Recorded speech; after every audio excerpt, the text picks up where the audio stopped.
ઉત્તર ભારત પરથી પસાર થનારા વેસ્ટર્ન ડિસ્ટર્બન્સની અસર ગુજરાત, પંજાબ, રાજસ્થાન સહિતના રાજ્યમાં થઈ શકે છે, જેના કારણે ગુજરાતના હવામાનના ફેરફાર જોવા મળશે। કચ્છ અને ઉત્તર ગુજરાતના ભાગોમાં ઝાકવર્ષા તેમજ હળવો વરસાદ થઈ શકે છે। સાથોસાથ પવન પણ ફૂંકાશે। અંબાલાલ પટેલે આગાહી કરી છે કે તારીખ 18 થી 21 માર્ચ દરમિયાન વધુ એક પશ્ચિમ સિસ્ટમ શરૂ થશે, જેની અસર ઉત્તર અને મધ્ય ગુજરાતના ભાગોમાં અસર જોવા મળી શકે છે। માર્ચ મહિનામાં બંગાળના ઉપસાગર અને અરબી સમુદ્રમાં હલચલ પણ જોવા મળી શકે છે। તેમણે આગાહી કરતા કહ્યું કે 15 તારીખ સુધીમાં પશ્ચિમ સિસ્ટમની અસર દેશના ઉત્તરના પર્વતીય પ્રદેશો થશે। અંબાલાલ પટેલે કહ્યું કે દિલ્હી, પંજાબ, હરિયાણા, રાજસ્થાન તેમજ ગુજરાતના ભાગોમાં અસર થઈ શકે છે।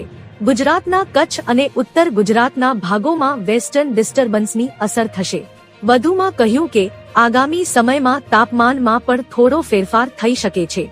અંબાલાલ પટેલે આગાહી કરતા કહ્યું કે 10 તારીખથી જ પશ્ચિમ વેસ્ટર્ન ડિસ્ટર્બન્સની અસર થવાની આગાહી કરી છે।